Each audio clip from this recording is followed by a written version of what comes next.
আমার কলমি শাকগুলো কত বড় বড় হয়ে গেছে। গুড মর্নিং বন্ধুরা, এখন থেকে ব্লগটা শুরু করছি। আশা করছি সকলে খুব ভালো আছেন। সকাল সকাল চলে এসেছি জমিতে কলমি শাক কাটতে। পলির জন্য আজকে একটু ভাত নিয়ে যেতে হবে, কারণ ডাক্তারবাবু বলেছেন এবার থেকে ওকে ঝোল ভাত দিতে। আর কদিন তো মানে 2-1 দিন তো সেলাই চলছিল, সেলাইন টেলাইন সব খুলে দিয়েছে, এবার ওকে ভাত খেতে দিচ্ছে। তো জামাইবাবু নিয়ে যাবে ঝোল ভাত। আমি আর আজকে যাবো না। আগের দিনেতে পলিকে দেখতে গিয়েছিলাম, তো ট্রেন পেলাম না বলে আমরা বাইকে করে গিয়েছিলাম। আমার বোনিটা, আমি আর বাবা 3 জনে মিলে বাইকে করে গিয়েছিলাম। তো বাইকে করে যাওয়ার জন্য অনেকটা রাস্তা, তো কি বলবো, সেই কোমরের ব্যথাটা হঠাৎ করে একটু বেড়ে গেছে, মানে জার্নিং হয়েছে। তো যার জন্য আর মানে কি বলবো, আজকে আমি আর যাচ্ছি না, আমি আবার কালকে যাব। আজকে ওর জামাইবাবু যাচ্ছে, গিয়ে দেখে আসবে, ভাত দিয়ে আসবে। তো সকাল সকাল একটু ঝোল ভাত রান্না করে দেবো, আর তার সঙ্গে একটু কলমি শাক ভেজে দেবো। বাচ্চাটার একদম পেট ভরছে না, আর এই সময় কলমি শাক খাওয়াটা খুব উপকার। কারণ আমার সময় তো মা প্রচুর পরিমাণে আমাকে কলমি শাক ভেজে ভেজে দিতেন, আর আমার বেশ ভালো লাগতো খেতে। এমনি কলমি শাকটা বরাবরই আমার খেতে খুব ভালো লাগে। তো একটু কলমি শাক খেতে নিই, তারপরে আবার এখানে আসবো রান্নাবান্না করতে। আর দেখুন না, ট্রেনের টাইমটা এত বাজে যে কি বলবো। আমাদের নালিকুল থেকে 8:28-এর টাইম, ওই ট্রেনটা যদি ধরে তাহলে ওখানে মোটামুটি ওই 9:30টার মধ্যে পৌঁছে যাবে। 10টা থেকে ওখানে তো মানে পলির কাছে যাওয়ার টাইম 10টা থেকে 12টা, অনেকটাই আগে চলে যাবে। আবার যদি এরপরে একটা ট্রেন আছে, সেই ট্রেনটা যদি ধরে পুরো 12টায় গিয়ে পৌঁছাবে। মানে 12টায় গিয়ে পৌঁছালে আবার ঢুকতে দেবে না, 12টা পর্যন্তই টাইম। মানে ওখানে টাইম বাই টাইম, টাইমে এদিক ওদিক হলে আর ঢুকতে দেবে। মেয়েদের তবু অ্যালাউ করবে, ছেলেদের তো মোটেই অ্যালাউ করবে না। ওই জন্য বর্ণিতার বাবা বলছে যে আমি এক কাজ করব, ওই 8:30টার ট্রেনটা মনে হচ্ছে হবে না, কারণ রান্না বান্না করে দেবো আর করবো। তো ওই জন্য ও বলছে যে আমি বাইকে করে চলে যাবো, মানে ওলাটা নিয়ে চলে যাবে, তাড়াতাড়ি বঞ্চে চলে যাবো। তাই যাবে, এখন 9টার সময় করে বেরোবে বলছে।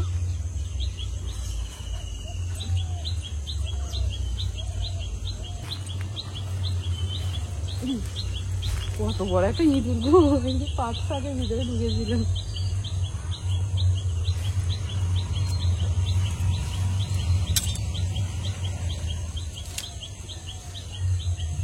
আর কাটা হয়নি বলে আবার কত বড় বড় হয়ে গেছে, ভিতরে কত ঘাসও হয়ে গেছে। যারা নতুন মা হয়েছেন অনেকেই হয়তো ব্যাপারটা জানেন না, এই সময় কিন্তু প্রচুর কলমি শাক খাবেন। আর যদি পারেন সামান্য একটুখানি ঘি দিয়ে যদি কলমি শাকটা ভেজে খাওয়া হয় আরও বেশি উপকার। আবার অনেকে তো ঘিয়ের গন্ধ সহ্য করতে পারে না, সেই জন্য তারা তেল দিয়ে ভেজে খেলেও হবে। তবে অল্প একদম যেটা দেবেন, ঘি বা তেল যাই দেবেন, অল্প পরিমাণে দিয়ে মানে প্রতিদিন এতটা করে কলমি শাক খেতে হবে, তাহলেই দেখবেন দারুণ কাজ।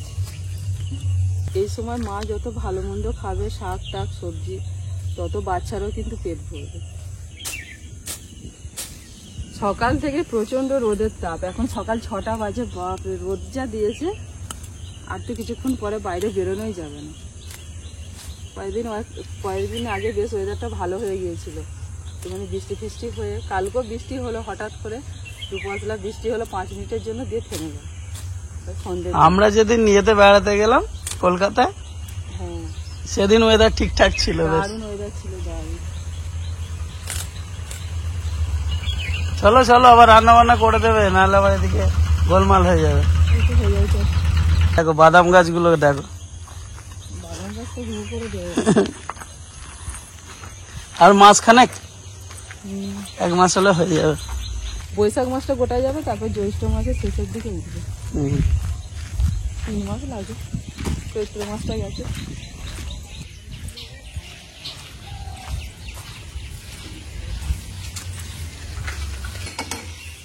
সিন্দুক খুলে ফেলা। আমাদের বুবলেও ঘুম থেকে উঠে পড়েছে। সকাল সকাল উঠে কাজে হাত লাগিয়ে দিয়েছে। একবার শাক নিয়ে টানাটানি করছে, একবার সবজি নিয়ে টানাটানি করছে, কি করবে খুঁজে পাচ্ছে না। যেদিন যেমন, মা উঠে বললো ও উঠে পড়বে আবার গিয়ে একদম। মা শুয়ে পড়লে আবার ঘুমিয়ে পড়বে। সারাদিন জানে ও আমার পুরো বড়টা যেমন করতো, গায়ে গা থেকে শুয়ে থাকতো, এও তাই। একটু যে পাশ ফিরবো, যদি দেখেছে আর কাজ নেই, সঙ্গে সঙ্গে উঠে পড়বে। উঠে আবার দেখে নেয়, দেখে নিয়ে আবার শুয়ে পড়ে মাদার কাছে গিয়ে। যদি দেখে আছে ঠিক আছে, আবার একটু সরে আসবে, আমি যদি সরে আসি ও একটু সরে আসবে, আবার একটু ছুঁয়ে মাথাটা ঠেকিয়ে থাকবে, গাটা ঠেকিয়ে থাকবে। এক বড়টা কেটেছে এ করে করে। না, প্রথমে এ করছিল না, এখন বুনিকে দেখে যে না, বুনিকে একটু জায়গা দিতে হবে। তাও মাঝে মাঝে যায় মায়ের কাছে একটু আদর ফাদর খেয়ে। হ্যাঁ ঠিক আছে তাহলে আর অসুবিধা নেই। একবার করে যায়, একটু একবার আদর করে করলেই ওর যায়। মন শান্তি। হ্যাঁ একটু আদর খেয়ে নেয়, তারপর ওর বোনকে যেভাবে করলে নিতে হবে আমাকেও বলবে আমাকে ওরম করে নাও, উপরে চাগাও আমাকে বলে। আমার কোলে লাফিয়ে উঠে ভরা ভরে এত কোমরে লাগে আমি পারি না তো। এবার কি হবে? এই যে হয়ে গেছে, কাটা এবার বসিয়ে দেবো। হুম, যেদিকেই যাচ্ছে বুবলু সোনা পিছু পিছু চলে আসছে। মাকে ছাড়বো না, শুধু এখন ওখানে যেতে পারছে না তাই, কেউ নিয়ে গেলে তবে, তাই তো এখানে চলে আসতে পারছি। হ্যাঁ গুট গুট গুট গুট করে পায়েতে আমার সম্বন্ধে বলছে যেন আমি একটু হাসছি, তাই তো। এখন দাঁড়াও, চুপ করে দাঁড়াও, রান্না করে নি মাসি, মাসি মাসি ভাত নিয়ে যাবে, বুনি খাবে। হ্যাঁ বাবা ভাত নিয়ে যাবে, তাতে করে রান্না করে দিই। তেলের ইয়েতে দাও।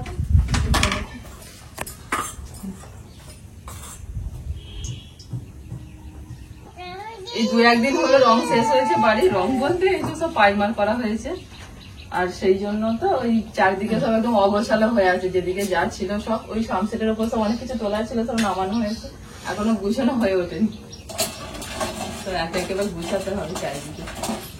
ওখানে কাঠেতে মা ভাত বসিয়ে দিয়েছে, আর আমি এদিকে তো ঝোলটা করেছি গ্যাসে, আর এখানে শাক ভাজবো। হ্যাঁ দাও দাও দাও। এখন তো বেশি কিছু দেওয়া যাবে না, দুটো পটল ভেজে দেবো একটু অল্প তেল। ডাক্তারবাবু বলেছেন কোনো অসুবিধা নেই, সবই খাওয়া যাবে, তবে সবকিছু কিন্তু একদম হালকা তেল মশলা, ভাজা খেলেও একদম হালকা।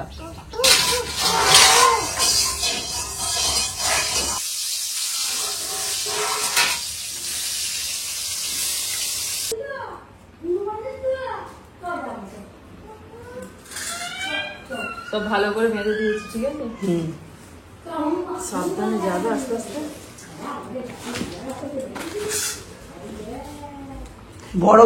বড়গুলো আগে দিয়ে দাও দুদিকে, আবার ছোট জায়গাগুলো উপরে দেবে। তার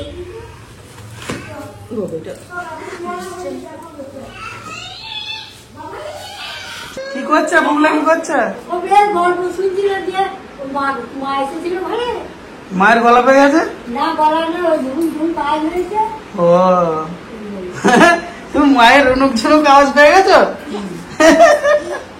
আর হবে না, তাহলে আর হবে না। বুবলে বুবলে ঘুরবে, ওকে কোলে নিয়ে বসে থাকলে হবে না।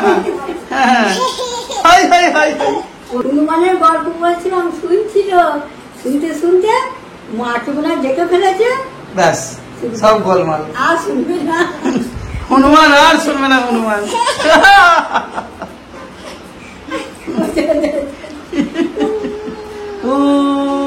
টুকি, এই টুকি টুকি। ঠিক আছে, হ্যাঁ ঠিক আছে।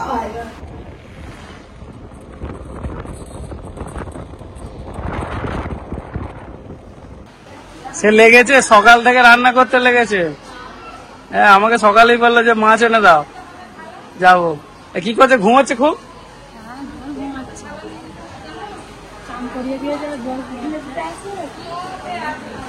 তাও দোতলার নিচে বলে একটুখানি বলো ঠান্ডা ঠান্ডা আছে। হ্যাঁ খাওয়ার ঘুমোনা কাজ, অনেকক্ষণ ধরে ঘুমাচ্ছে। এখন ঘুমাবে, আগে ভয় লেগে যেত আমাদের এই বুবলু ফুবলু বর্ণিতার বেলা তো বিশেষ করে, যে সেই 17 ঘন্টা 18 ঘন্টা ঘুমাচ্ছে। সিস্টার দিদিরা বলছে তুলে তুলে খাওয়াবে, নাহলে গলা শুকিয়ে যাবে। গলাটা শুকিয়ে যাবে। এই হাস না, ঘুমাক, দুজনেরই খাবার দেওয়া আছে, খেয়ে নেবে।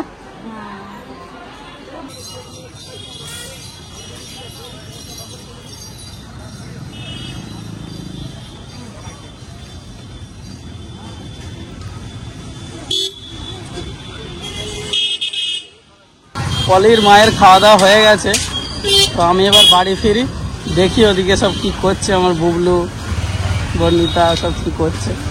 আরামবাগ হসপিটাল থেকে আমাদের বাড়ি 50 কিলোমিটার মতো, যা চার্জ আছে তাতে বাড়ি চলে যাব। এখনো 65% চার্জ আছে।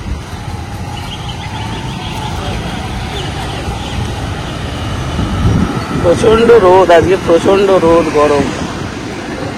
পলিকে খাবার দিয়ে এই মাত্র ফিরলো, বাড়িতে এসে স্নান টান করে আমার কাছে এসেছে। আমারও রান্না বান্না পুরো কমপ্লিট হয়ে গেছিল। আমি বললাম তাহলে খেয়ে নাও।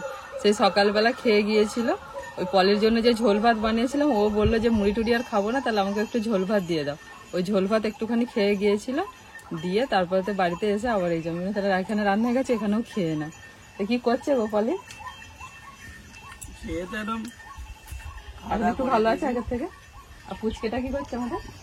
ঘুমোচ্ছে, ঘুমাচ্ছে, একদম ওঠে না, মেসোকে দেখে না, মেসোর দিকে তাকায়নি, একদম ওঠে না। পলি বলছিল বলছে রাত্রের দিকে জাগছে, দিনের দিকে খুব ঘুমাচ্ছে। আরে পলি বলছিল যে তুলবো, আমি না একদম তুলবে না, ঘুমো। কেন তুলবে শুধু শুধু?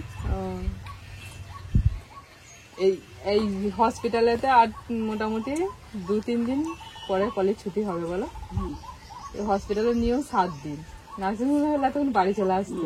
পলি ওটাই বলছে, আমি যে দেখ হসপিটালে তো সবটা ওরা মানে দেখে শুনে তারপর রোগীদের ছুটি দেয়। একজনের জানো তো, পলি আমাকে বলছে আমি ফোন করেছিলাম, তুমি যাওয়ার মানে তুমি যখন রাস্তায় যখন যাচ্ছ, আমি বললাম যে যাবো, যাচ্ছে, দিয়ে তাও ফোন করেছিলাম। আমাকে বলছে যে একজনের মানে সেলাই খুলে তারপর তো ছুটি দেয়, বলছে একজনের সেলাই খুলে একটু প্রবলেম হয়েছে, দিয়ে তাকে আবার 2 দিন ভর্তি রেখে দিয়েছে, 10 দিন পরে ছুটি দিয়েছে। বলছে সে যেদিন ছুটি হয়ে বাড়ি যাচ্ছে, বলছে আমি আর 2 দিন রাখলে পাগল হয়ে যাবো। পলি বলছে ঠাকুর ঠাকুর করে আমার জন্য সব ঠিক হয়। পলি কিছু হয় না, ঠিকই আছে, ও চলে আসবে। হ্যাঁ যাই হোক, 7 দিনের জায়গায় 6 দিনের দিয়ে বলছে হ্যাঁ ঠিক আছে, যেদিন তোর ছুটি হবে আনতে যাবো এখন। বলছে আচ্ছা।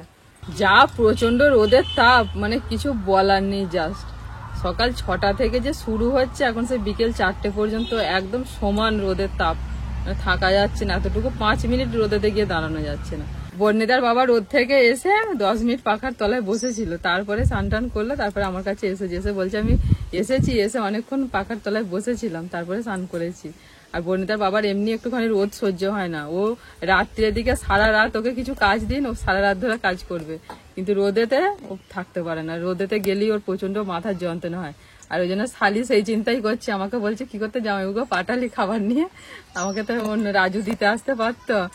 এদিকে জামাইবাবু রোদেতে মাথার যন্ত্রণা হয়। আমি বলছি তুই চুপ কর। এদিকে জামাইবাবু শালির চিন্তা করছে, আমার শালি কি করছে ওখানে, আমি কখন যাবো দেখতে। আর ওদিকে শালি বলছে জামাইবাবুর মাথার যন্ত্রণা হয়, কেন রোদে পাঠালে। কোথাও যেতে পারলে কি খুশি আমাদের বুবলু সোনা।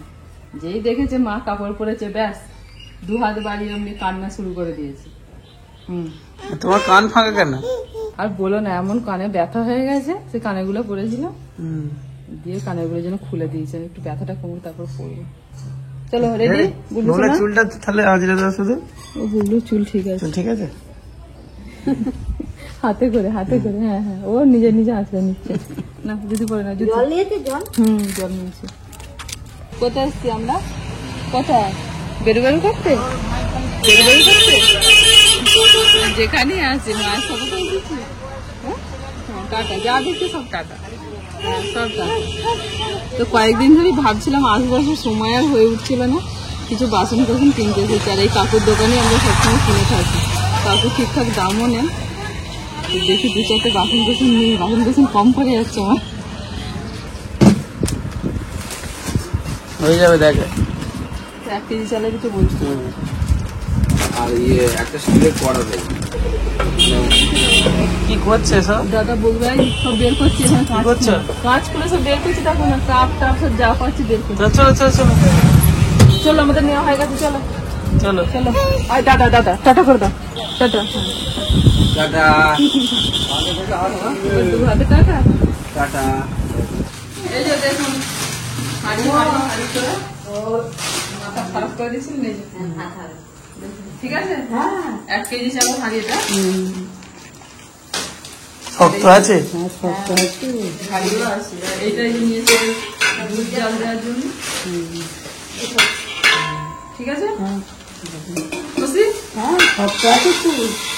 আর এই যে কড়া, টুকটাক তরকারি গরম করা, কিছু করাও যাবে রাত্রের দিকে, ঠিক আছে। আর এই যে হচ্ছে বুবলু, আর ওই প্লেটটা এই যে মা, এটাই যে হাড়ির ঢাকা, মা কড়াটা বসে দেখি একদম একদম ঠিক হয়েছে। সেই দিদি নাম্বার ওয়ানে যখন খেলতে গিয়েছিলাম তখন এই ইন্ডাকশনটা পেয়েছিলাম, কিন্তু বেশ কাজে লেগে গেল। আর এটা না আমাদের ওই সামসিটে তোলায় ছিল, তো কয়েকদিন আগেতে মানে পরিষ্কার পরিচ্ছন্ন করতে গিয়ে দেখতে পেলাম, মানে নিয়ে এসে সেই তুলে দিয়েছি আর মনে নেই ভুলেই গেছি। দিয়ে বলিতে বাবা যে কি করে কি তোলাই থাকবে নাকি ব্যবহার করবে না, দিয়ে আমি নামিয়ে দাও। গ্যাসটাকে এখান থেকে সরিয়ে দিয়েছি, যে গ্যাস ওভেনটা ছিল ওটা সরিয়ে দিয়েছি, দিয়ে ইন্ডাকশন ওভেনটা রেখেছি। এইটাতে এখন রান্না বান্না করার জন্য, মানে এই রাতের দিকটা করার জন্য এই যে নিয়ে এসছি। আমি যে জিনিসটা আছে বাড়িতে ব্যবহার করবো না, ওই জন্য আবার এই কড়া হাঁড়ি এসব কিনলাম। ভাতটা রাতের দিকে যদি টুকটাক ভাতটা হয়, দুধ চাল দেওয়া এসব হওয়ার জন্য এগুলো আবার কিনলাম। কারণ এগুলোতে ইন্ডাকশনেতে স্টিলের জিনিস ছাড়া হচ্ছে না। আর আমাদের বাড়িতে যেসব স্টিলের জিনিসগুলো আছে না, সেগুলো বসাচ্ছি পাতলা, তো নিচের দিকে আবার পুড়ে যাচ্ছে। মা রাতের দিকে তরকারিটাকে গরম করতে যাচ্ছে, তো আমি যাচ্ছি, তখন নিচে পুড়ে যাচ্ছে। তোমরা সবাই ভালো থেকো, আমি সন্ধে দিচ্ছি। মা সন্ধ্যে দিতে নেমে এসছে হাঁড়ি করা দেখবে বলে।